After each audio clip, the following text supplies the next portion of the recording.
everybody. This is Jeremy Carlson, and you are listening to the Bluegrass Sports Performance Podcast. Today, we are talking with Coach Cody Hughes, Director of Human Performance at Madison Academy. Coach, how are we doing today? I'm doing great, man. I appreciate you having me on, Jeremy. It's an honor. Yeah, I really appreciate it. It's one of those things that you and I have messaged back and forth a few times, emailed back and forth. So I'm excited that we actually get to do this somewhat face to face and be able to sit down and actually meet each other for the first time and be able to jump into this. But before we get into the programming and kind of your setup at Madison Academy, tell us a little bit about your background, how you got to Madison Academy, kind of what the major milestones were along those lines. Sure. I'll be as quick as possible. I was a college baseball player, played Division II baseball.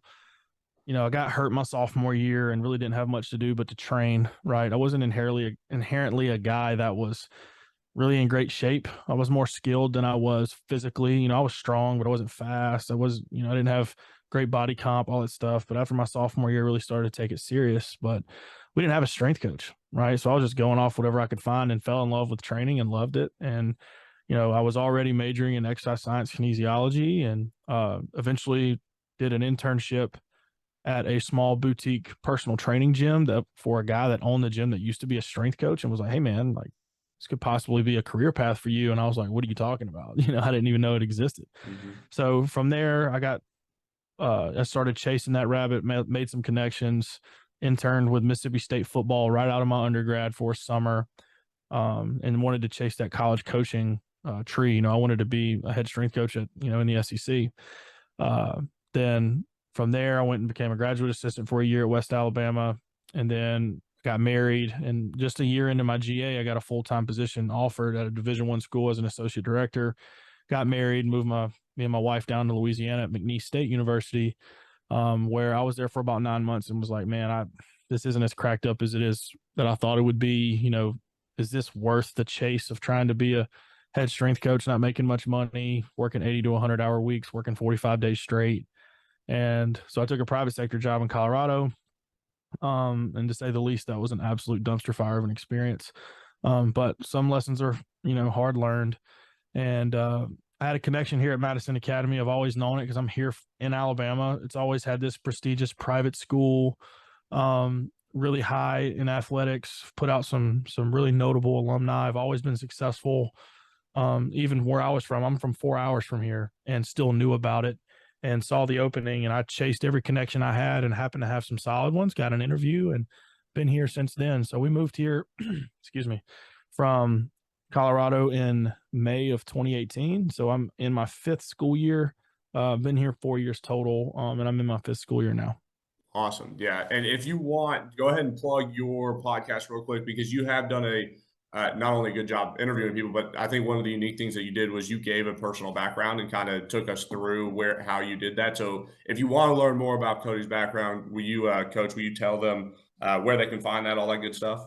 Yeah, you can go on Apple Podcasts or Spotify and search Student Athlete Preparation Podcast. My background, if you want to hear, it's actually about 2 hours long. I go in depth about my history and my story. It's episode 6. But the podcast is on pause, not an active podcast anymore. I don't do it at the moment. But all those episodes, I believe I have like up to 60 episodes uploaded that's sitting there. I enjoyed it while I did it, decided to take a step away from it for a while, but you can get that, whether it's on Apple Podcast or Spotify, Student Athlete Preparation Podcast. There's a lot of good, had a lot of good guests come on and give some good information. So, instead of hearing me blabber here, we can actually get into some value. If you want to hear about some actual value, hopefully I can give you as a coach, listen to this podcast. But if you want to hear about my history, go look for episode 6. Yeah, absolutely. Okay, so with that kind of knocked out, talk to us about Madison Academy. Give us the 1,000-foot overview, and then slowly start, and I'll start picking away at it as well. But give us the 1,000-foot overview. How many kids go to the school, where it's located, just all those general statistics. Gotcha. We'll be pretty general. So I'm in Huntsville, Alabama. So it's Madison Academy. Huntsville, Madison is very much like two towns right next to each other. That's growing. It's now the biggest area in the state of Alabama. It's bigger than Birmingham, bigger than Mobile, bigger than Montgomery. rapidly growing. It's over 250,000 people here now.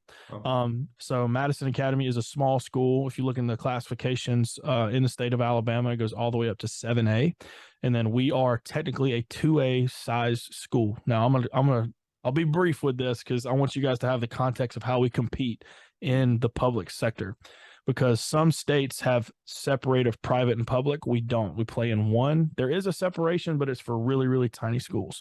So if you want to understand what size our school is, we graduate anywhere from 61 to about 68 per class. We actually graduated the biggest class in the history of Madison Academy last year with 93. It was unbelievable. It was one of the biggest we've ever had. We've had 70s and 80s, but right now we're tracking 7th through 12th grade, anywhere from 61 to 68, 67. So that puts us at about 400 kids in our upper school, which is considered 7th through 12th. We are a pre-K through 12th campus. We have our own campus where we have 2 buildings. One is like a primary school called Little Madison Academy, and then the main building that's separated both in like an upper level and a lower level high school. And middle school is considered high school, where we're at 7 through 12. And that's who I deal with, is I deal with the high school, 7 through 12. We have about 400-ish students. Now, as far as how we compete, in Alabama, they made a private school rule, which I actually think is called the Madison Academy rule, because we were so dominant here in the last decade, is each sport has its own. So, all right, we're a 2A size school. Every student in the high school counts for 1.35 times. So that actually automatically bumps you up a classification. So 3A would be our base. And then they actually have a formula point system on top of that, where in every 2 years, if you meet a certain criteria, you can get bumped up a classification for the next role, even though our size of our school didn't change. For example, we were a 3A size school, and our girls basketball team went to 3 state championship appearances, and we were playing 6A basketball as a 3A size school. Wow. And it was really, really tough to compete. You know, football has been all the way up to 5A. Baseball's been 3 straight 5A semifinal game 3s, to where we were 1 game away from a state championship appearance, even though we're a small school. Football has trickled its way back down. We are currently competing in 3A. So it's all over the board, right? So that's kind of where we're at as far as the size of the school that we have. That's really interesting to hear. So in the state of Kentucky, we've got all the way up to 6A, private schools, public schools included in all of that. The only 2 sports that are classed are football and track and field. Everything else is a free-for-all. So wow. It's fascinating to hear the different circumstances that coaches and athletic programs are working under. So just so I understand, you could theoretically have a football team that's 3A, but you could have a girls basketball team that works basically because of their success, work themselves up, and in the same year you could have a 5A schedule. Is that right? Yeah, well, the schedule could be different, but as far as like where they're designated in their region, district, conference, whatever you want to call it, it's active right now. I mean, the teams that our baseball team is playing in area and region is not the same as football. It's not the same as basketball. You know, baseball's in 5A, basketball's in 5A now. They jumped down from 6A because, also you can get demoted down back to your base if you don't do as well in the playoffs. They call it competitive balance to get rid of recruiting, but really the public schools are way more guilty in recruiting, if you ask me. But that's a lot of other that's a whole different discussion. That might be a whole different podcast that we could get into. So that's interesting. Again, it plays a part into how you have to do your job, even if it is kind of on the background. Okay, so then start talking to us about, you've got 7th through 12th graders that are rolling through. Yeah.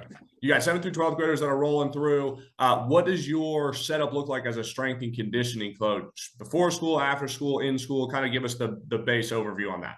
Sweet. So my role, try to give as much context as possible. I'm really, really blessed to have, both president, principal, administrator, all former coaches. All of them were. 2 of them have won state championships as coaches. So they really value the strength coach. They hired their first strength coach in 2015. So there was a full-time strength coach before I got here. I'm not the first ever. So it was kind of, the buy-in was already established. They built a really nice weight room that's included in the school. So you walk down the hall and the weight room is like where a classroom would be, like it's there. So the schedule that we have looks like this. And I want to make sure I'm clear here because this can get confusing. Every kid has 8 classes. They have 4 core classes, a Bible class, and then 3 electives. Okay. We work off of what's called an alternating block schedule. Okay. So it's still block, meaning 85-minute classes, but on, say, an A day, so that's the first day, you go to classes 1 through 4. Okay. And then the next day you go to your B day set of classes, which is classes 5 through 8. Okay. All right. Now sit tight with me. That's Tuesday, Wednesday, Thursday, Friday. So Tuesday, Thursday is A. Wednesday, Friday is B. Okay. Mondays are always an all period day where all the classes get condensed down and you go to all 8 classes. Okay. So you have a shorter class period. So you see everybody on Monday. And then, so basically what it looks like for me is I see everybody on Monday, I see my A group Tuesday, Thursday, and my B group Wednesday, Friday. And it's simple. Our A group is our girls. Our B group is our boys. Okay. Flip it here. Our school does all middle school PE first period every single day. Okay. So middle school sports practice during that time. So basketball, volleyball, football, they practice during first block. Okay. Whoever's not in practice comes with me or one of our other coaches that run, because we split at 7th and 8th grade and we rotate. Okay. So I get middle school first block every single day, and it's the entire grade of that gender. Okay. So that's first block. Second block, third block, and fourth block are all high school performance classes that are only separated by gender and can be 9th through 12th grade.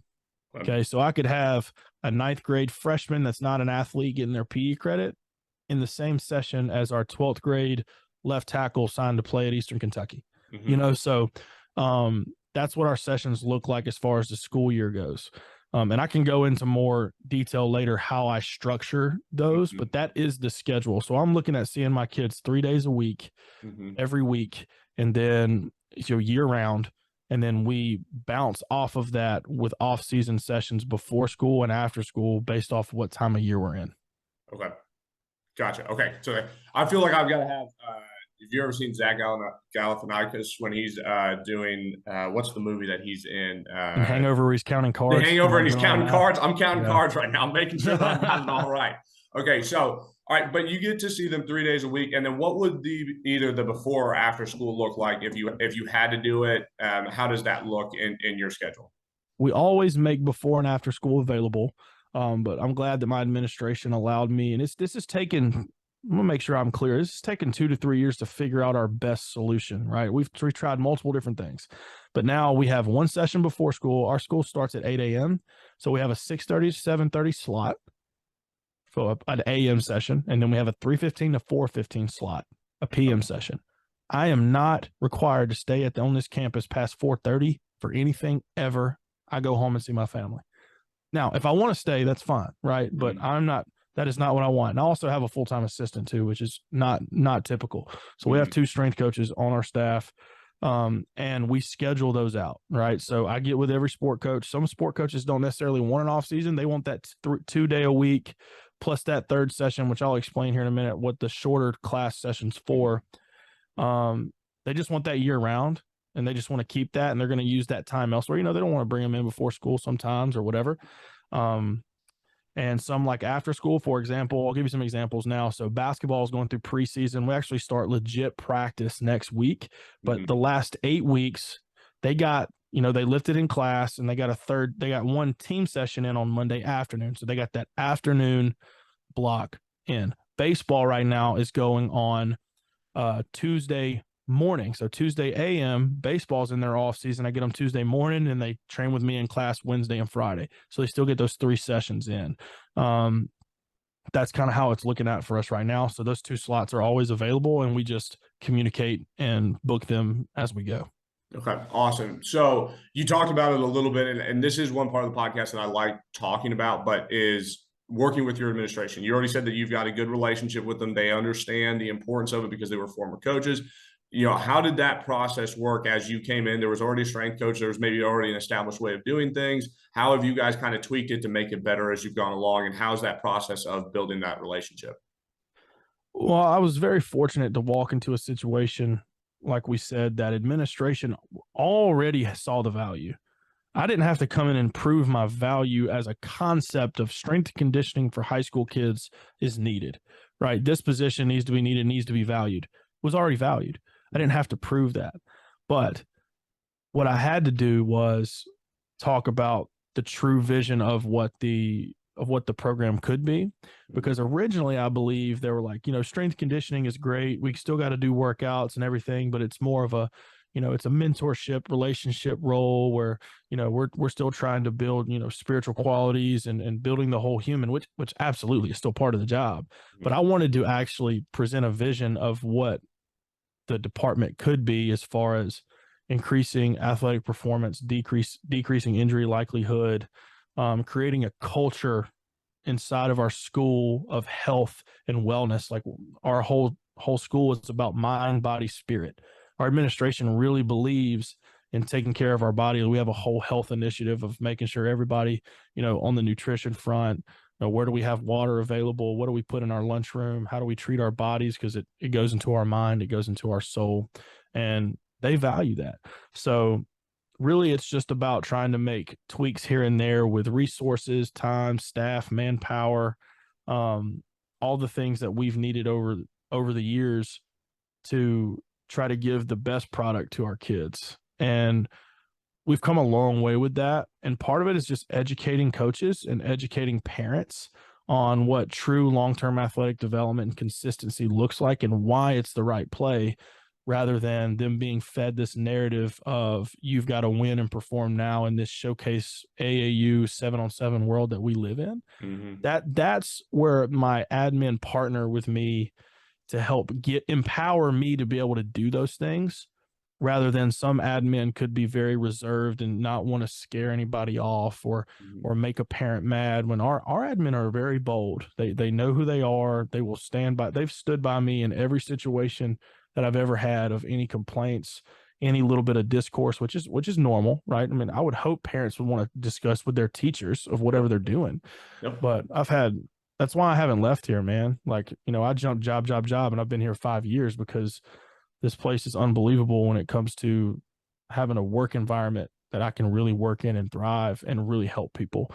Because sometimes you can have a chokehold of where your resources, your support doesn't even allow you to do that, even if your heart's in the right place. But that's not the case here. Yeah, it's amazing how administration can really make a difference on that, and how they can either remove barriers or just leave the barriers there, and that can be a difference in saying long term. So it sounds like you're in a great position where you're at there. Okay, so now talk to us a little bit about just the weight room setup, just so we've got that general idea, and then we'll jump into programming. I think this will help connect all the dots of what you're able to get accomplished in your guys' school week. Got it. So I'm going to come back to our schedule, because we actually changed our schedule this year to this approach, and it's been tremendous for me. So like I said, that Monday is that shortened period day. So I'm going to talk in training time availability, not class time availability. Don't think about dressing in, dressing out. I'm going to give you time I spend with the kids. Monday, I see everybody. We get 35 minutes of work availability. Okay. Then you got the other 2 days. A days, I get Tuesday, Thursday, 65 minutes of work. Okay. Wednesday, Friday is the boys, 65 minutes of work. So I get 2 65-minute sessions and a 35-minute session. So what I decided to do was, because in the past, over the last 4 years, I've been running this 2-day-a-week long-term athletic development slow cook model of being consistent, where if we ever ran into a third day, it would be a game, short, small-sided game, something to get out of the weight room. But now, since it's consistent, we have that short time, I decided to enter in an assessment day. So I decided to really dive in on the side of, let me see if I can actually measure some metrics that actually will tell a story to the kid, to the coaches, to the administrators, to everybody involved, to see, are we actually making progress? Because, weight room numbers can be really nebulous, right? We don't really know what the story truly tells if you don't know how to tell the story. Yeah. So that's what we do on Mondays, is we assess. Okay, so what do we assess? We assess global force output with isometric mid-thigh pull with a load cell. Okay, so global force. We assess verticals. We assess body composition. I have an in-body bioelectrical impedance scanner where we can actually get body fat percentage and skeletal muscle mass numbers. And then we do relative strength with pull-up tests, like with chin-up tests. How many chin-ups can you do in a row? And then within our training sessions, we also collect data on sprint speed, because we sprint every single day with a specific acceleration distance that we do every single training session. I collect all that data, and then I also collect body weights every day. And then off of that, those two metrics, I collect a vertical power index metric and a horizontal power metric, which is also in physics is called momentum. So a combination of body mass and speed, and then on the combination of body mass and vertical displacement. And we put those on leaderboards, and the kids can see them all the time to see their progress. So on those Mondays, we do like 2 assessments and we rotate them. So we're going to end up getting 15 measurements of those things throughout the year, besides our sprinting, because we sprint every day. So that'll be a ton, 70 to 80 measurements. So that's what that Monday looks like. And then when you get into the structure of our 65-minute sessions, it looks like this. Kids come in, roll in, they dress in, get ready to roll. We get a stationary everyday warm-up that goes through a mobility flow.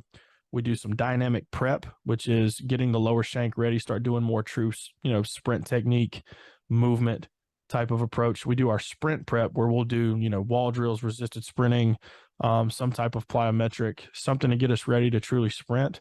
And then we time our sprints every day. And our sprint that we time is a 5-yard lead in, 10-yard fly. So you're sprinting 15 yards, but I'm measuring the back half 10.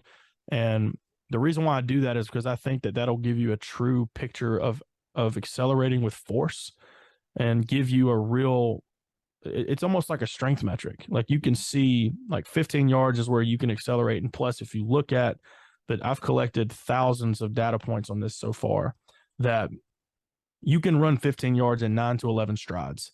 And in sport, very rarely are you running any longer than 9 to 11 strides in a straight line before a decision has to be made. Mm-hmm. So that can tell me a lot about how you can separate in pretty much any sport, from where there's bigger spaces like football and soccer to smaller spaces like basketball and tennis, mm-hmm. right? So we collect that. We don't run any other sprint. One, because of setup and resources. I don't have a track that's convenient. I don't have a whole lot of space. I've only got 30 yards of turf, and then there's doors. Mm-hmm. So I've only got so much time, like space, that I can run, and I could be consistent with that. So I started to measure that, and we do that with a dasher system. It's lasered. We also have Dasher's new external display that's mounted on the wall. So when the kid finishes their sprint, it shows their time or their speed as they ran through. So it creates an intent environment and a competitive environment, which is really fun. And then we put it on a leaderboard. So that takes about 30 minutes to get through our warm up, all of our sprint prep, all of our rhythm, coordination, drilling. If we do some change direction work, we do some competition in that, then we sprint. Then we get into our resistance training, which takes 35.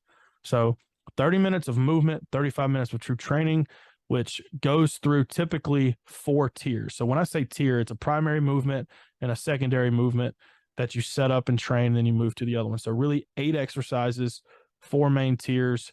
And on those 2 days, we pretty much try to hit holistically all movement patterns.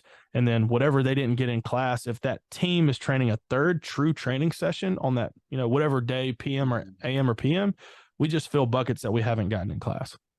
Gotcha. Okay. All right. So that's a lot of good information. And you ticked off a lot of boxes that I was going to come back to and say, because I know that's one thing that again, it's great that when coaches put things on social media and stuff like that, because we can get kind of a snapshot into, different aspects of it. But that was going to be one of my questions, why you chose to do the 5 to 10 with the 15-yard sprint. But again, and it's important to know, it's partly because of the setup that you have, right? And these things Absolutely. Are going to dictate some of our programming, right? If you were fortunate enough to have 40 yards of space, I'm sure it would change, right? So It's interesting to hear coaches and how they're doing that. When you do some of your other assessments, so you're going to do a vertical jump, you're going to do your 5-yard lead into 10-yard sprint. What else am I missing there? I'm mid-thigh pull. The isometric mid-thigh pull, the body composition, and chin-ups. And then so for most of those, you're using some form of technology. Have you found that to be helpful in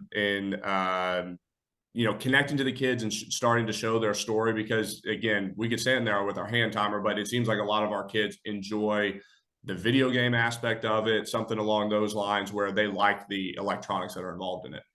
Yeah, I would say that, but more so the technology allows me to automate my system and spend more time connecting and coaching rather than managing.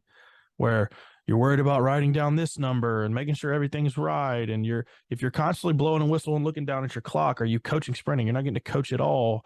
All the technology that I put together, whether it's, my laser system, whether it's, the technology we use for body composition, the force load cell that we use, all of my Google Sheets suite work that I use and automate, and all my leaderboards are completely automated after data gets entered.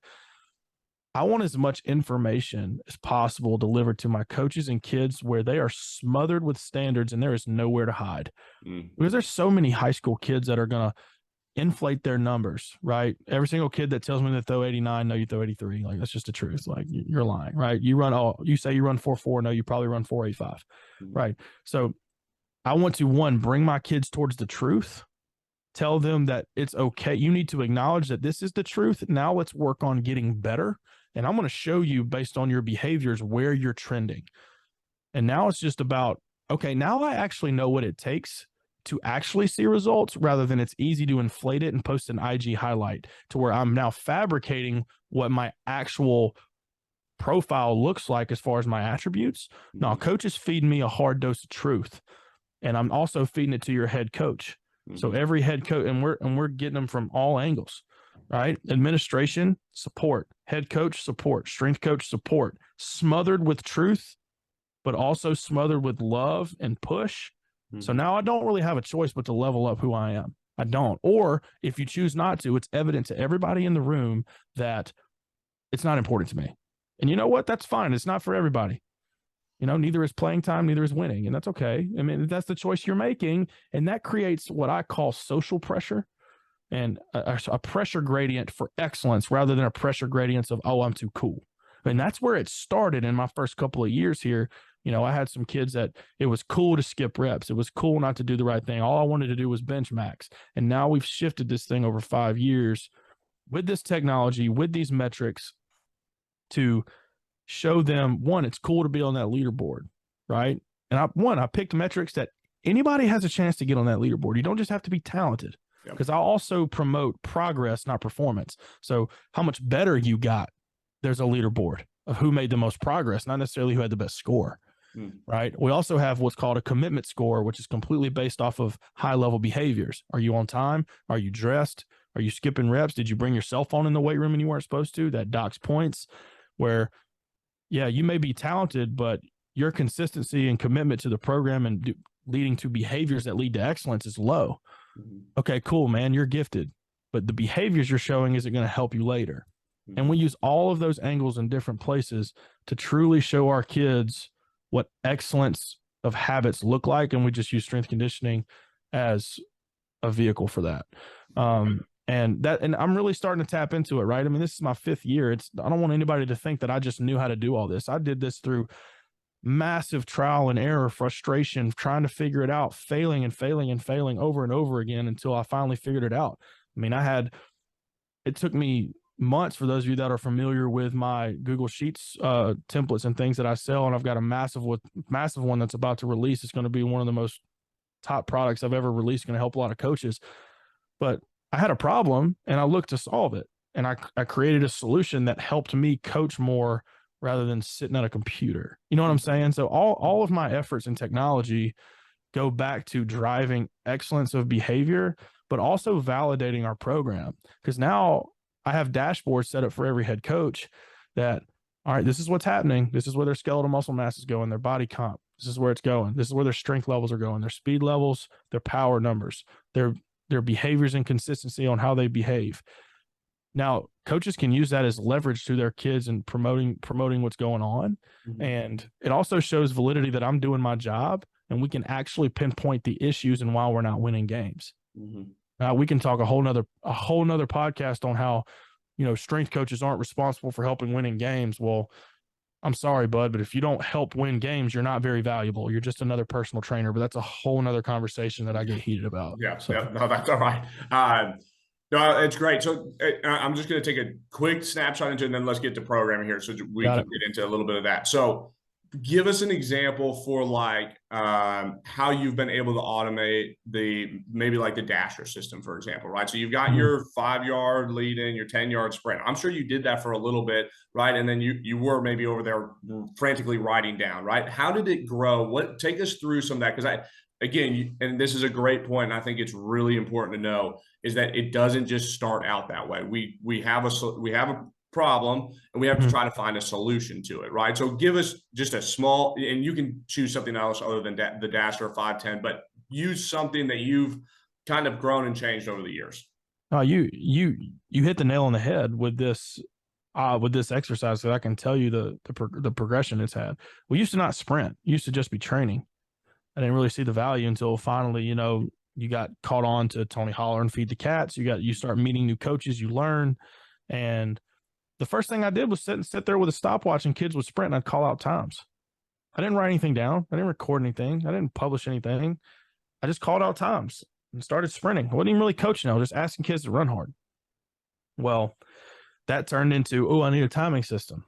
Well, the first timing system I ever bought was a really cheaper one, because I went cheap and ended up being crap and wasted a bunch of sessions and wasted a bunch of money on it. And then eventually I finally had the money to buy Dasher. And I was going back and forth between that and Free Lap, decided to go with Dasher. And all we did first was just time and see the times. That's it. I tried to do, and here's where it steps in. Like, don't think technology is always good, because this is the part where I don't like technology. Okay. Dasher has the capability of putting in your roster and logging into your name. And when you run, it automatically sends it to the cloud. I don't want that. I have my own system inside Google Sheets that I think is it's much quicker, it's much more robust, and it communicates to all my other systems. So I sit there with the iPad, and we do every single sprint I write down, but I'm quick with it, and I've gotten really good with it. But the value in that too, Jeremy, is when I'm writing down every kid's time, I'm embedding that of knowing what times are for what kids. Now, I make it easy on myself this way. So I'll give an example. So I went from timing with a stopwatch and not doing anything with it to I've got a laser system. Now I just started collecting times. That's all I was doing. I was like, all right, well, how do I compare times? Well, Tony Holler, this is where I got it from him, is like, if you take your 2 fastest times of the week in that sprint, average them, now you have a weekly average, and compare those weekly averages. So I started doing that and just started saying, hey, here's our weekly averages. We're going to try to beat that. Well, then I got my systems to be more robust, because I would write down the times and go enter them. They don't take very long, because we don't run very many sprints. Then I got it to where, as I entered the system, it actually pulled out your PR and your weekly average and put it on the print sheet that I have, and it's automated one click. All right, I've got that. So I started rolling with that. Then I started realizing that just seeing the averages over time, once you get so many data points, that number doesn't really move. So I moved to a 3-week recent rolling average. So the last 3-week averages, you average those 3, and that gives you a 3-week rolling averages. And as you move up the calendar, that updates. And now we can look at trends. Okay, so I've got the PRs being spit out. So on my sheet, I've got kid's name, their PR, their 3-week rolling average, and then I have what I call a slow threshold, which is 5% slower than your rolling average. And if your time is slower than 5% slower, so it's slower, it's 5% or greater slower. Does that make sense? Like 5% or more slower than your rolling average. That rep did not count, because your effort was poor, or you're hurt and I don't know about it. So your poor communication behavior is already ahead because you didn't tell me about it. And that promotes taking initiative and communication. So now, no, you dogged that rep, you got to do it again. Oh, coach, I'm hurt. Oh, now you're hurt. Why didn't you come tell me before the session? Why didn't I know about it? How come the trainer hasn't told me? You don't want to grow up a little bit and talk, and let's try to see how I can help you get better. Now you've ran a sprint while you're hurt and I can't help you. What if you got hurt worse? It's a culture of trying to be better, when in some cultures it's all about just being tough and getting through it. You're being soft when a kid just continues to get hurt and they don't help you win, which is another rabbit hole. But that's what I'm trying to say is like, that's where I've gone to now. Is now I collect the times, write them down, enter my system spits out what I want, and wash, rinse, repeat. Yeah, and this is great, and this is why I love doing this, is because I love to see the progression of where coaches started and where they're getting to now, because it is. You're trying to find the solution to the problem. So, and again, I'm going to go quick tangent, and then we're going to go to your program. Everybody that I've interviewed so far, if they don't use Team Builder, they use your Google Sheet system, right? And high school coaches are loving it. I use it with my kids. Now, the one thing that I found with your Google Sheets that was driving me up the wall is I want to know what the kids are supposed to be at, because I'm just started in my new position last year, and there wasn't a true culture built in of I am prescribing you this for a particular reason. There's a reason behind it. We need to make sure that we're doing it at the correct weight, and you're not doing your friend's weight. I don't care that your friend's over there. Johnny might be stronger than you. That's fine. You need to do what's based off of you. And so again, solution for me is it was hard for me to go up to your sheet and go, okay, this is where you're supposed to be at. Okay, you weren't there. Why weren't you? Now I just built off a secondary sheet. So every time I print out my main sheets for all my kids that you have, I also print out a coach's sheet, and it has all their sets, reps, and intensities on there. And I can just quickly reference it. Hey, Johnny was supposed to be at 95. He was at 135. Johnny, we're on a warm-up set, buddy. We don't need to be there yet, right? And it creates that accountability. Now all my kids, again, it's funny because while you're talking about it, I keep thinking back onto my own experience. We just came in we have fall break this week, and a bunch of my kids came in to lift, completely optional, up to them. We probably had like 30 kids in there. Every one of them, before they even started lifting, they came up to me and they said, Coach, do you have my sheet? A year ago, that wasn't even a thing. They didn't even want to know what their max were. They didn't want to know any of those things. So it's great to hear other coaches doing the same thing, finding that problem, finding the solution, and then adding on to it.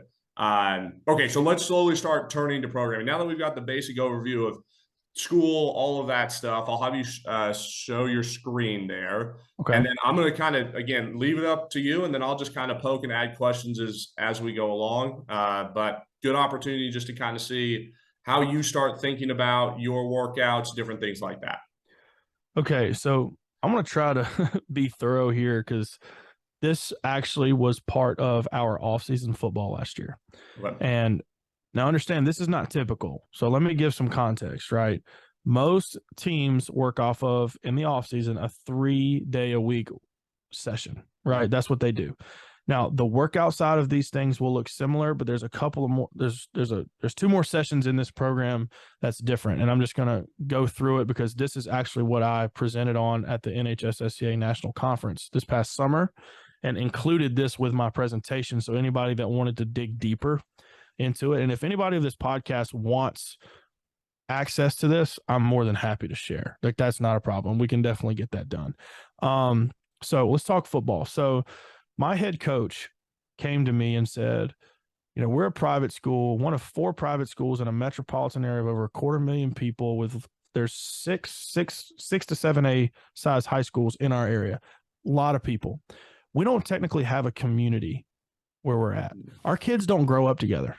They don't know each other since they were kids. Mm-hmm. And we've got to create a culture somehow. So my coach is like, we need to spend more time together. So instead of doing 1 morning a week, my coach said, no, I want 3 morning sessions a week as a team where we work out.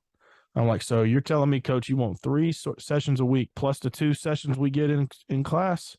He's like, yep. And I was like, all right, so now I got to get creative.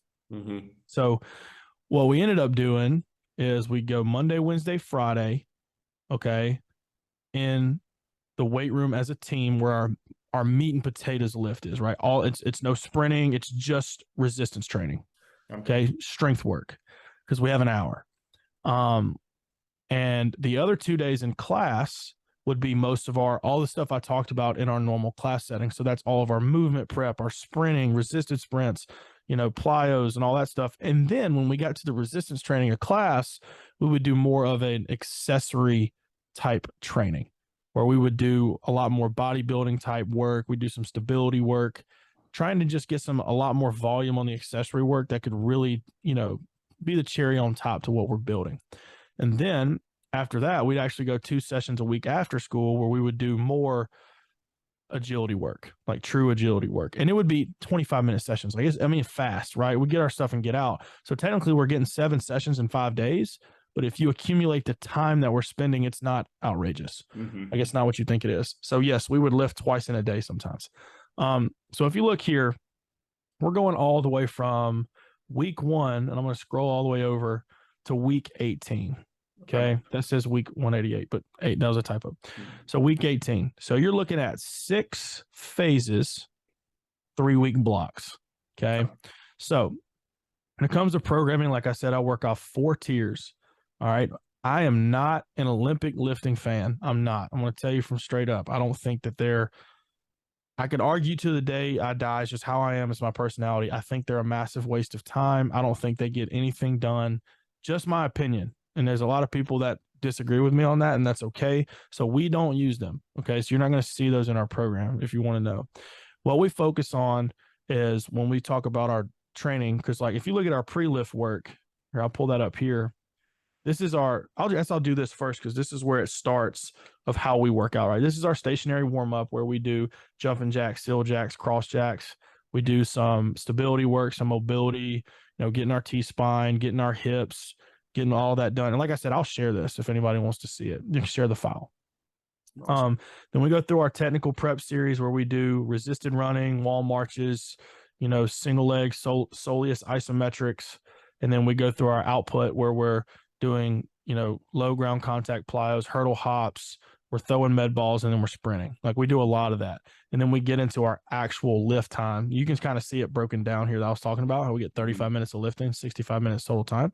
And then we roll into our actual lift. Now, the team setting, we'd go through this warm-up, the stationary warm-up, and then we'd roll right into the lift. So none of the other stuff because we're already getting that in class. Gotcha. So like if you look here, we'd start off the week, bench press to start off and then do our lower body after. A lot of people think that's weird, but I think a hard lower body lift will fry the nervous system to where your bench press is going to be ruined, but bench press is not nervous system driven enough to ruin your lower body. So I put it first in our lift, right? We go bench press as far as exercise selection. Okay, we go a single leg here where we did a cradle reverse lunge. For you strength coaches, that's also a zercher, but if I say zercher to a high school kid, they're like, what's this Z word? So I use cradle because we cradle it in our elbows. That's a language and coaching thing that you can change a word for however you want it. For you semantic savants out there in police, you want to get on to me for that, you can kick rocks. And then in tier C here, we have a staggered landmine press where we're doing a unilateral press in a staggered stance, okay, paired with some dumbbell rows. So I get a press and a pull there. And then down at the bottom, I get a goblet lateral lunge where we're doing a lot of groin work along with a med ball skater jump, getting a little bit more of a speed lateral movement there. So if you look as far as our work sets here, we started the year really basic, a simple 3x5 where we're literally just trying to accumulate time. And that's what this phase is about, is accumulation. So we're accumulating time rather than accumulating reps. And that's kind of where my philosophy switched last year, is understanding time under tension and the value that comes with it. So I would actually allocate a tempo here, and here I'll zoom in a little bit so we can see a little bit better. To where 4D, whenever you see 4D, D stands for down, 4 is the time. So 4 seconds down on every single rep. So you're looking at 20 seconds of tension each set. 5 reps, 4 seconds down. I play a metronome while we train over the music, and that helps our kids learn to, one, create tension across full range of motion, but it also helps them get in better positions and become more skillful lifters. As soon as we become more skillful lifters, we can actually push more output when we actually know what we're doing. So we're actually doing a lot of practice, right, when we do these tempos to do this. And plus we're accumulating fatigue, which is what we want in order to hit the high threshold motor units and all the things we're trying to hit. Cradle reverse lunge, 3 sets of 5 each, 60%. Okay, 60% there on I believe the way I did it was something around like 70% of an estimated front squat max, but that's very, very, very guided. It's not exact, because the way this was a new lift, 60% was a guideline. Anytime you see a percentage for me, it's fluid. And you'll see like over here where it says fluid, where I put a percentage, and I have rules whenever we pick lifts, pick intensities. Number 1, can you do it with full range of motion and control? Can you do that? Right? Can you do it at the speed that I want you to do it with the tempo, right? 3, can you get all consecutive reps without messing up with those 2 rules? If you meet those 3, then you go as heavy as absolutely freaking possible within those 3 rules. How heavy can you get to with full range of motion, meeting the speed and not missing a rep, heavy as possible. And if you miss a lift and you fail, I'm not going to be happy. Now, sometimes you're going to try to test the waters and maybe your technique isn't that skilled and you miss. That's fine. Let's just adjust. And what we do is, it's funny, inside my system that I use, I have my kids enter the last set that they do on an iPad in a Google form. So how many reps did I do on what exercise and how much weight? And on their training card, I actually have a lift history portion underneath the exercise. So 21 days ago, what was the heaviest you went? 14 days ago, what was the heaviest you went? 7 days ago, what's the heaviest you went? How many reps? So they can actually reference their lift history. And okay, I know I did that. So now I need to go up 5 pounds from last week based on what we're doing. Excuse me. So yes, I do intensities, but it's more based off what we did, not what I asked them to do, because it's so fluid, right? That's just how I operate, though. It's a lot different. I also like put RPEs in here because a lot of our accessory work is same rules. I want you to get all your reps, go as heavy as you can within our techniques. And I'll let them choose. I give them a lot of ownership through it. Right. So, all right. So that's, and you can kind of start bucketing these different exercises to where you can understand what it is. Okay. So we got our main horizontal press. We've got a single leg, right? We've got a unilateral push and a pull. And then we have something that's frontal plane, both plyometric and strength. Okay. Going to our day 2 accessory. This is just like in class, very much kind of bodybuilding related, trying to hit some small muscles. So goblet cyclist squat, higher volume, not as heavy, trying to get our quads fired up, toe raises on the anterior tib, some more rowing volume. Lilly RDLs is named after Brandon Lilly, where you're holding dumbbells and doing RDLs where you never stop. It's like a rhythm RDL. Little bit of shoulders here, dumbbell side raises, some shrugs, and then some core. And we do jump rope like crazy in the off season to try to build up some resilience in that calf complex. So hopefully that we can withstand the amount of plyo volume, and it's a good coordination drill. And then we do ab rollouts year round because I think it's one of the best core exercises you can possibly do. Okay, second main team session here. All right, we got our trap bar deadlift, right? We really believe in trap bar deadlift as our heaviest output, doing 4x4. The RX here says preset. So like I'm like, all right, I need, our strongest guys need to be 315, need to end up by 315, freshmen need to end up at 225, somewhere around there, get close, but follow our rules. Go on a 3-second down, right? Then you rest. Okay. Chin ups, same thing. We use a tempo. I take a whole different approach to chin ups. When it comes to, and I'm writing an article on it right now because of how much success we've had, that we don't focus a whole lot on the concentric portion of a chin up. We focus more on the pausing and the eccentric. So like, for example, here, this is 3 sets of 3 with a 3-second pause at the top, 3-second lower to the bottom, and then you go into your next rep. If you fail, you use the bench and you jump for the concentric, continue hitting the time in the pause and the eccentric. So we got our main hinge lower body output, trap bar is kind of a hybrid for me. Chin ups, vertical pull. I've got a contralateral rear foot elevated split squat. So another single leg strength where I'm actually holding a dumbbell on the opposite side arm of the leg that's on front. So I'm actually suggesting internal rotation of the hip as I do it. And I have to actually have some stabilization of the glute med along with QL and the oblique. 3 sets of 4 each. Like I said, the prescription's always fluid. Follow our rules and go as heavy as possible. That's simple. Single leg med ball slam. This is like holding a sprinter pose with the ball over your head, doing a single leg RDO and slamming it with our light. We do light dumbbells. We have 4 and 6 pound med balls that we throw the crap out of, and then a little bit of unilateral overhead, half nil dumbbell overhead press. You'll notice most of my prescriptions are anywhere from 3 to 5 reps, almost all the time.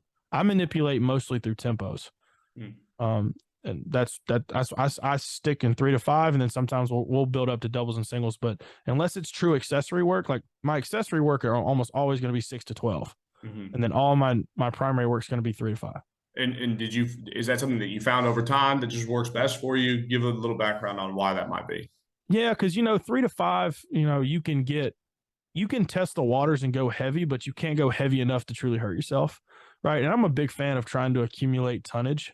Like if I can go as heavy as possible and try to accumulate heavy weight and accumulate volume, so I may pick it up, 3 to 5 reps, but do 3 sets, 4 sets, 5 sets, 6 sets of 3 rather than doing 3 sets of 6.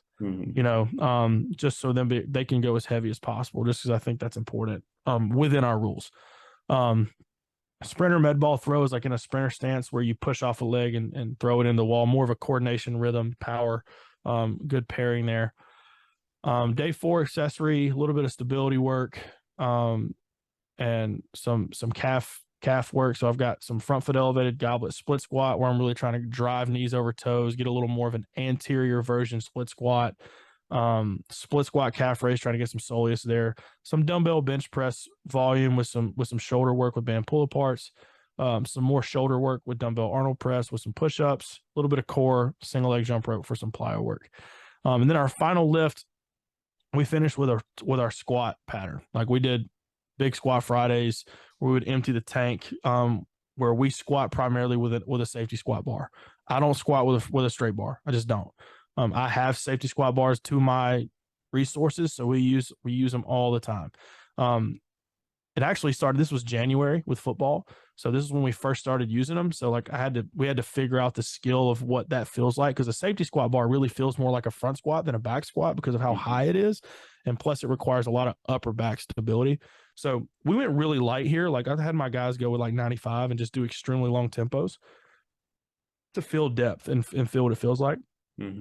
So we went through that. We did a single leg trap bar deadlift where we would either be staggered stance or we would be true single leg because our open back trap bars. And if you've ever done a true single leg trap bar deadlift, it's like doing a single leg RDL, but you start at the bottom and pull off the ground. Man, it fries your glutes. I think it's an awesome, if you can. If not, you can go to more of a B stance if you have like a normal closed trap bar. Landmine push jerk where we're trying to create some force with some TRX rows for some more posterior volume. And then a roller leg curl. We got Sorinex glute ham rollers. We're trying to get some posterior volume there. And then an overspeed single arm dumbbell split squat. Okay, so think of standing, having a dumbbell in one hand. You're going to do like a split jump. So you're going to jump into a split, like a lunge, jump from feet together into a lunge, and then you're going to pop right back out of it and go right back into it. So you're going to boom, boom. Corey Schlesinger does a lot of these. Yeah. I just named it that. If you see him, he does it. Schlesh strength. He's with the Phoenix Suns, but it's more of just like an overspeed of getting into unilateral and getting back out, trying to add some velocity to our decel work. Like it's a really good decel in the weight room exercise. Okay, so you've seen exercise selection. I'm just going to move down the progression now, right? Because the exercises aren't really going to change that much. You can see here on bench press, and this is the same way for most of our accumulation. We stick with 3x5, and the tempo goes from 4 seconds down, 5 seconds down, to 6 seconds down, all the way to a 30-second set. The prescription remains the same with our rules. Full range of motion, the tempo in which I ask, get all your reps. Okay, so a kid that's not very experienced might be able to go up in weight every week, even though the tempo goes more, because they're figuring it out, right? They're figuring out the technique. You got more experienced kid that's already strong will probably have to either stay the same weight or go down a little bit, because based on fiber type dominance, you may have a kid that's really explosive that their gas tank runs out a little more because their capacity is a little down, or you may have a kid who has a little more capacity and has some more slow twitch dominant fiber types that may be able to go up in weight. We just have rules, and I give my kids ownership of picking their weight, because they got to put it in the iPad and I got to see it on their sheet next week because it's systemized and I can see it on your history. And then we're going to reference that history based off what we do. So there's a lot of ownership involved. I talk about that all the time, that I don't want to make kids into robots. I want them to make decisions and own what they do. So that's pretty much the same across the board. As far as our accessory work, like we do the same thing as far as going like our reverse lunge, 3x5, 3x6, 3x7, right? We may do a 3x3, 3x4, 3x5, right? We may just climb up and follow our rules, try to go a little bit heavier with a little more volume, and then we'll make a switch. It's really that simple. Like, and then we just try to hit from every angle what we're going there. So you'll see the same progression here for our trap bar: 3 second down, 4 second down, 5 second down. And if you ever try to do a 5 second down tap and go trap bar deadlift, it is exhausting, right? Another reason why I love tempos is because head coaches want strain. They want tough, right? They want concentration. They want focus. Tempo checks all the boxes and the risk is very low because you're not moving very fast. Mm-hmm. If you got to hit 5 seconds on the dot, it takes a lot of, you got to grit and go now. No, not 4.5, not 5.5. I want that bar, those bumpers to hit the ground on 5 and you explode up. And you got to repeat that for 4 straight reps. That's toughness, right? Mm-hmm. So that checks all the boxes of doing toughness the right way. Same thing with chin-ups. I keep the volume really low, but notice I went up 3-second pause, 4-second pause, back to another 4-second pause, and didn't go up too fast there in our accumulation phase. So you get the gist, right? So same thing absolutely. in SSB, the tempo goes up to all the way to a 7-second down. So that's a 28-second set, 3 sets of 4, trying to figure it out. Then we move into our intensification where we're really trying to push load, right? We're trying to push output and strength. Move to a 5x5 to where we're going up a little bit. Notice I started at a 75% prescription, and then my prescription for the next week is plus 5 or 10. Mm-hmm. I don't know what the percentage is next, but we're going to look at our history. I'm going to prescribe more than likely a 77%. It's going to be on your sheet, but Mm-hmm. you reference your history because I don't know where you're at in your developmental level. Tempo stays the same the whole way because we're just trying to drive output at that point. Same way across the board. Same thing with trap bar, except we're holding a 4-second tempo because we're trying to drive a little more capacity and getting heavy. That week was rough for them. And you come all the way down to the SSB, same thing. Trying to add a little bit of weight with a 4-second tempo, still trying to get used to these safety squat bars. So we tempoed it a little bit longer so we can fill depth, fill position. Now, if you look at our chin ups, a little bit different whenever we start to intensify here. Yeah. So 4 sets of 1, the prescription is 16 seconds of time. Okay. That's what I need. Okay. So what that means is your first rep, and this is the tempo, 6-second down on your first rep, and then you're going to do as many reps as possible, but you got to go for 10 seconds. Mm. So that means if you do 2 pull-ups and you got 8 seconds left, you're going to sit there and hang. You better not let go. Mm-hmm. Right? If you're strong and you can get as many reps and you can rep out reps within that time, sweet, we're going to do that. Does that make sense? Yeah, it does. Yeah. So that stayed the same every week, and we were just trying to beat our number. Like you did the first eccentric, and then you got 10 seconds after that to get as many as possible, and they were just trying to beat their own number, whatever that meant. Now, you talked about how, like, for bench press, that will be something that they enter into the iPad on the Google form. Is this also something that you'll do with the chin up as well? Yep. Just be like, hey, we got, first week we just hung there, so we just got our 10 seconds of accumulation of time. Next week we came back and we got 2, and then we got 3. And is that something that you're also tracking along the way? Yep. That's all I would do. And I would ask for their best because we're doing 4 sets of that. Mm-hmm. So we would do 4 sets of that, and they would just put in their best. Gotcha. So like their best number that they got. So if they just hung and couldn't get a full chin up, they just put 0. Mm-hmm. Right. And the biggest thing is that you don't drop. Right. And then my skill guys who can actually do chin ups, they'd have a number that they'd be shooting for, and they're just trying to compete. Okay. And it's pretty much the same thing across the board. Just going off the principle of progressive overload. Pretty simple. Mm-hmm. And then we'll go into another phase of accumulation where we change the exercise a little bit. So we go to a floor press variation rather than a regular bench press, right? We go to a Hatfield split squat. So now we're doing a split squat. Instead of just doing a normal reverse lunge, we're holding on to handles, going a little bit heavier. Okay. So we're changing our exercises here to be able to go a little heavier, less stability demand. We changed up some of the accessory work, but it's all the same stuff, man. We're still trying to hit all the same type of patterns, right? Mm-hmm. Team on the day 3 trap bar deadlift, doing the same thing, but we're just going higher tempos. Like we ended up doing in week 9 a 7-second tempo 4x4.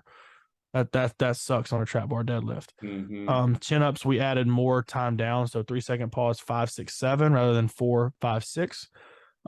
We changed our split squat to ipsilateral to have more of like an abduction external rotation bias. And changed up our med ball variation, did some overhead pressing and some more med ball throwing. And if you look at here in our third lift, we're still doing a normal SSB squat. We're just pushing the tempos a little further, and we're just trying to get a little bit heavier because that was still new. Mm-hmm. And we stuck with the single leg trap bar deadlift because we liked it. And still working on that dumbbell split drop. I changed the name. Overspeed single arm dumbbell split squat is a lot. Instead, I said split drop, and it made more sense. So that was like me changing the name to something shorter on the fly. So it goes through both accumulation, intensification. We go through that 3 times, right? And we end up building all the way to where we're doing, doubles and singles. Like if you look at our last intensification, like we're doing doubles on bench press, starting at 90%, trying to get as much volume in as possible. Hatfield reverse lunges, trap bar, we're doing 6 sets of singles at 90% start. We're just trying to accumulate as much tonnage as possible. On the chin-ups, we're doing the same thing, like 4 sets of 1. Like you can see the end here, like where we got to. 4 sets of 1, 24 seconds of tension, a 10-second lower on your first chin-up, and then max reps. Like that, doing a 10-second eccentric is tough. Oh, yeah. Right? So it's just really good for our guys. And then down at the bottom, we're doing a true Hatfield squat where we start at, like we just had a normal tempo. We're doing 5 sets of triples, building up to 5 sets of 2 to where the prescription was fluid. I honestly didn't know where we would be on a Hatfield squat versus our normal SSB. I had no idea, but I established our rules. When our rules of lifting are in place, I can let our kids pick because they hold each other accountable. Hey, you got more than that because your tempo is good, your range of motion's good, and you didn't miss any reps, and your bar speed was so fast you didn't miss any. Now, would I like down the road to add some VBT to that to where we could get even more dialed in? Absolutely. That's next on the list. To where, all right, you got this many reps within our rules and within these speeds, and you're trying to actually beat these speeds, right? If it's heavy. Right. So I'm trying to go as heavy as possible within these speeds within our rules, like, and continue to build off that. And that's what it looks like, man. I'm really simple. I go off the progressive overload. I hit all of our movement patterns. I try to pick exercises that are low enough skill that we can get a lot of return from.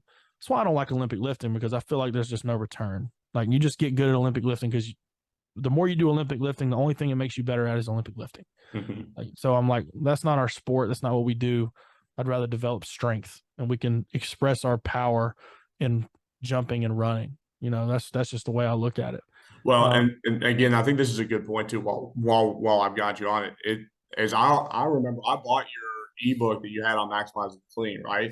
Like this again shows progression and shows, hey, look, this is initially where I was, but that's not where I'm ending up. Like I struggle with some of the coaches. This is the way we've always done it. Well, if this is the way that we always done it, we're never going to grow and continue to get better. So it's interesting to listen to you talk about it, because I remember, because when did you release that ebook? Was it 3 years ago? Man, 2 or 3 years ago. Like, yeah. I mean, I was full blown clean, man. I was all about it. I did it in college. I trained it myself.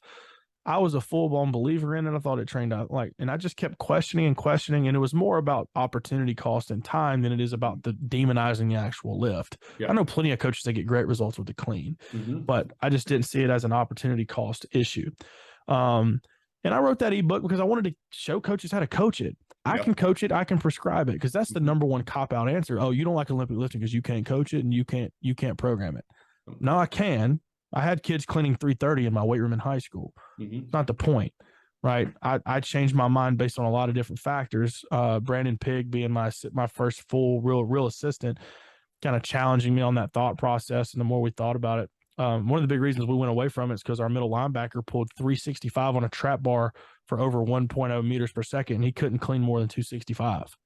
So I was like, okay, this is changing my viewpoint here. No. What skills are actually going to help us win games rather than just be good at weightlifting?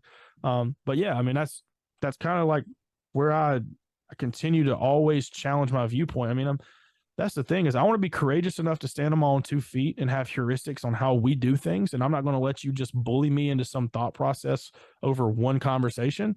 I'm going to sit on it and think about it. But I'm humble enough to change my mind once I say, you know what, maybe we do need to make a change. Maybe we need to change some things. And honestly, our head football coach, who's going to be a Hall of Famer, he's unbelievable. And he's a huge fan of the clean. And he trusted me enough when I told him I think we're going to go away from it. He said, can you give me your why? And I told him, he was like, I trust you. Let's do it. I mean, I'm just very blessed. I mean, it could have easily been in a situation of this is how we've always done it, but I mean, if, Henry Ford was looked at an idiot by trying to invent a car when everybody else was going on horseback. Yep. You know, he got pushback when that first happened. So, like, just because that's the way you've always done it, if you can't justify the true reason, get down to the actual issue, right? Because that's the thing is when you try to have true discourse and debate with coaches and just try to get better through conversation, it becomes emotional. It feels personal because coaches feel like if I do something different or if I debate, like I think cleans are a waste of time. Yeah, you've been doing cleans for the past 10 years and you feel like you've gotten results. Now you feel like I'm attacking you as a coach when that's not the case. Mm-hmm. You know what I'm saying? Like that's not the case. And sometimes I can come off that way, I understand, but that that's the danger in that. And I'm always changing. We're always changing things up. I'm always challenging. Like I always look at my programming as this, that I work hard inside my system, I execute well inside my system, but I need time to get outside of my system and challenge the system itself. Mm-hmm. If my system can't hold up to challenging questions, it ain't worth it anyway. Mm-hmm. Right? If I can't ask questions and challenge it and be the biggest enemy and critic of my own system, how is it ever going to become robust? Mm-hmm. Right? Same thing with our athletes. Like if I don't challenge them to get their bodies to be durable and resilient enough to withstand the demands of the game, I'm truly not helping them. I'm just being comfortable. You know, same thing in practice and in a lot of other areas. Yeah, no, absolutely. Okay, so one last thing, because I know we're going to have to start wrapping up here shortly, is one last thing, if you wouldn't mind showing us, just because I have a general curiosity, I'm sure a few others do.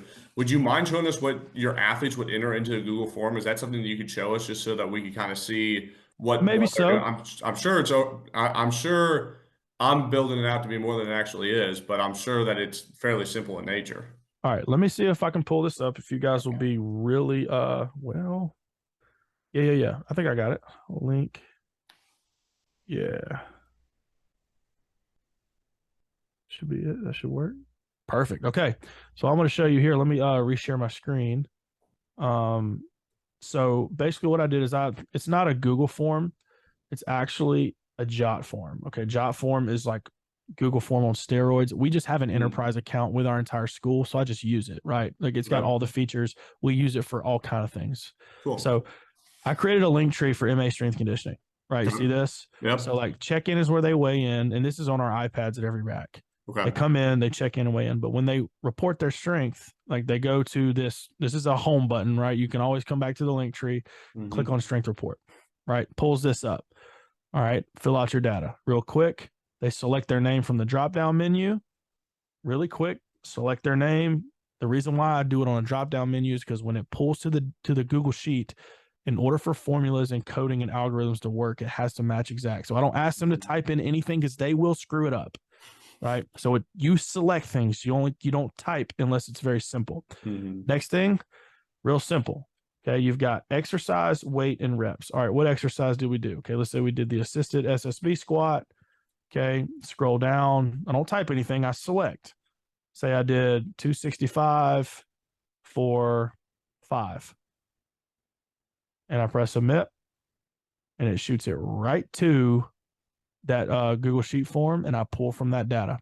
So it's loading right now. I think it's just being slow because we're on Zoom. Boom. See how it says submitted? It says enter new report. If somebody else has another one, or you got to report another one, you just hit refresh.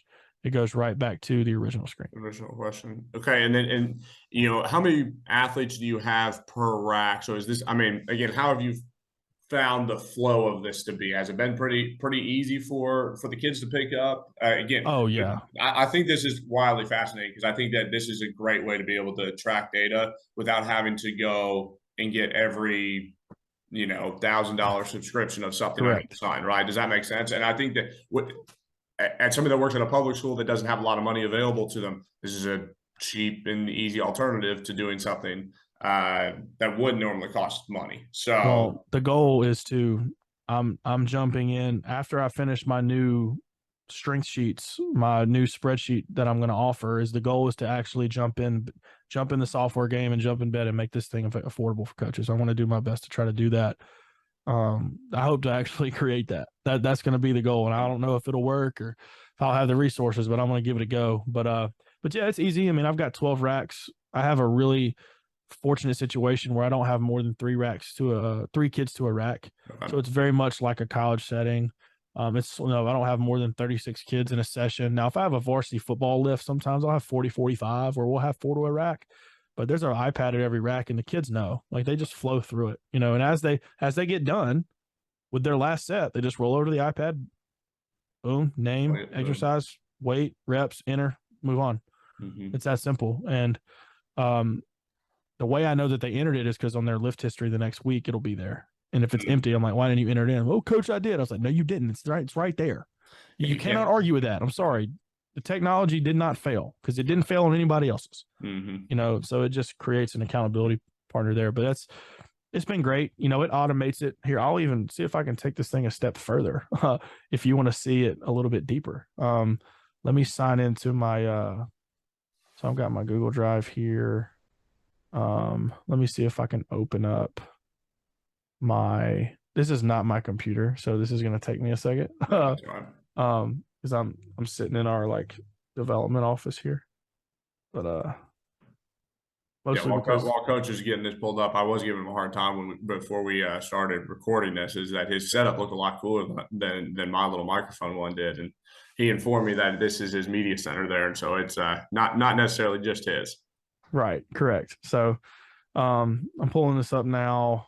I'm going to show you like our training data and show you exactly how it works. So people that can actually have a reason to come to YouTube and watch this. Mm-hmm. So, all right. So let me share this screen again. Where are we at? There we go. Okay. Share the screen, training data, share. All right. So check it. So here's that strength report that you see, right? Mm-hmm. You can do this like a Google form, right? It gives you a date, gives you the name, gives you everything. I mean, you can see the dates, right? That goes all the way back to June, and we're sitting in October. Yep. Right. So it's thousands and thousands of data points. Mm-hmm. So I have this right here, strength data, where I can actually look at per week. It'll tell me what they did based on whatever. So I can sort by here. Let's do this. So I've got all my info. So, and you can see the formulas at the top, like the formulas are pulling from my roster. It's communicating with another file. Mm-hmm. Let's say I change this category. This is kind of a look into what I'm eventually going to build, right? Mm-hmm. Let's look into a category of fall sport. Let's sort it by football. Let's look at our football team. This works just like a software, man. That's why I'm doing it. So say our guy's been doing a lot of assisted SSB squats in season. So we're going to pull up assisted SSB squat. You're going to see the numbers change automatically of what they've been doing right there. So I can see this week, and then in fall break, we hit heavy singles, right? You can see what all of our guys hit. Like one of our receivers hit a 500-pound single and all that. So I've got all that. And I can even pull in on our calculator if I wanted to copy and paste like these numbers. So let's say I'm going to copy into a calculator over here. Now I can, I'd have to pull the names over too, but I'm not going to do that just for the sake of time. Yeah. But I've already got it here to where I can just copy and paste these numbers. It'll give me an estimated 1RM number. It'll give me super max estimations. It'll give me sub maximal estimations, just automatically calculated to where, all right, this guy did 450 for 3. It gave me an estimated 1RM of 495. And does this training max need to be changed, right? Based off what I'm seeing. Most of the time it doesn't, but every once in a while I jump in, move it over, look at the calculator, look at it based on our other file where their training maxes are located, and go, okay, this guy's starting to really trend up. I knew it started to look light. Let's bump his training max while we're in season because he needs some more stimulus. You know, so that's kind of what we're looking at. And that's where all this data goes. And I've got the formulas and algorithms that pull from literally this drop down of whatever exercise we're doing.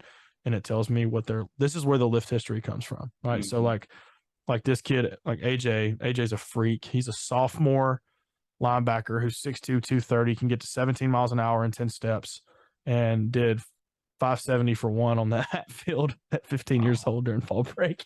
But like his recent lift history, that's what it would say. Like, you know, like he was going extremely light. He did 355 for a single the week before, and then he did 570. So we realized, okay, buddy, like it's time to bump your training max, you know? So that's what it looks like from there. Yeah, no, I love, again, selfishly, I will say I love your sheets, and I'll continue to add on to them and shift them around and manipulate them. But I love to come back to the source and see what you're working on, because I know that when you release that, I know you've got 10 other things down the line that you're working on. So I'm going to give you one more plug.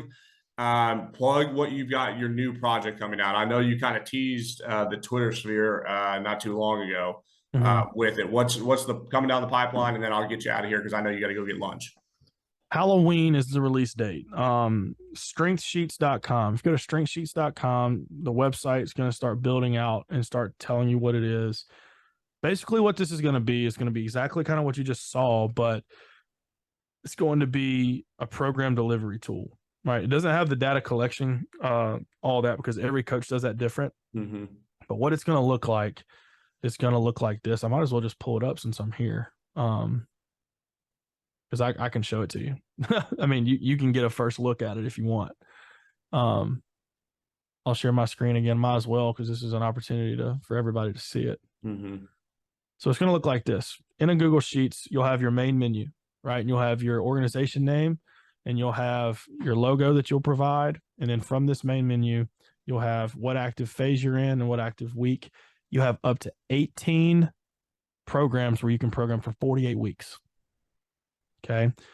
Player database and all that stays the same, but basically we're going to be able to deliver a program. For example, if I go to my P1, which is program 1 football skill, if you pull up the menu, it's going to look like this as soon as it loads. Since we're on Zoom, it might not load that fast. Oh, I did pretty good. So this is what the programming menu looks like, where you've got all the way for 48 weeks for 4 days of workouts, where I can program and see the progression every single week. And you can program right here for this program up to 8 programs. Underneath your roster, your player database, you're going to allocate what program they're on, and you can change it at any time. And then based off whatever phase and week is active, come over to print card. This is the one that probably will take a second to load because there's over 1 million formulas on this one tab. Seriously. So it takes about anywhere from 15 to 30 seconds to load once. Once it loads, it's good. It just takes a second to get there. See, there it is. So now, only thing that you'll do is you change this group based off the rack assignments that you set. Now, I only got one group in there right now, but it pulls based off of the active phase and the active week and what program this athlete's on and throws it there. Notice that this athlete's on a different program, so I know those are all filler things for testing purposes. Yeah. You're seeing it from there, but you can see that all the info, it will automatically update. So if I wanted to write the programs, set the rack assignments, and then come to the card and you change the group and you print. Now here's the biggest here's the biggest pro to this. You can actually print all your racks with one click now. You don't have to individually print anymore. Did you figure out how to do that on Google Sheets? I did. Well, it's a workaround. So I wonder if I press, can you still see my? Yep. So now everything is stacked on top of each other and the page breaks are already set for you. Wow. Look at you. So you just press print and there it goes. And you just change the game. And we have 2 workouts on one sheet. And then the other tab, if you have workouts 3 and 4, is here, down here. So you got 4 workouts. So if you wanted to print, at the most you'll print twice a week if you have 4 workouts, and you print each group in one click. That's awesome. That is big time. And then you've got a testing template involved too. I wanted to involve this too. This is the same thing. You can full print the same way, the whole group. If you wanted to test or max, you can write a quick testing protocol here. And get to where they can write it down, but you only write it once, but it'll print for all your racks, up to 16 racks. That's awesome. That's great. Well, I'm excited when that comes out. I'll definitely be one of the first to be jumping on that. Okay, so Coach, as we wrap up, tell listeners how they can reach out to you or follow the work that you've been doing at Madison Academy. Yeah, so a couple things. One, if you follow me on Twitter, is where I post most of my stuff, is at CLH_strength. I do have a website. You can go to start.clhstrength.com, where you can find all the things about me and the products that I sell and services that I provide. Those are my 2 main channels. I've got a YouTube channel too, where a lot of tutorials and stuff go. I'm not as active on that. If you want to follow what we're doing specifically in school, on Instagram is MA_strength. So if you want to follow our school account, we're finally starting to pick that up. So you can see the day-to-day of truly videos of us training. We'll be posting on our stories and stuff all the time there. I'm also at CLH_strength on Instagram as well, where I post things all the time there as well. But mostly Twitter is where you're going to find me mostly. And then my website, and I also have a newsletter, an email newsletter that you can go on my website and join and get a free in-season training guide for joining that, where I just, I send you emails with tips and tricks, and then give promotions on our emails and stuff on my newsletter and stuff in the email as well. I'm all over the social media scape and constantly trying to provide resources for coaches to do their job better. Love it. Awesome, Coach. Well, I appreciate it. Thank you so much. Thanks, man. You have a great one.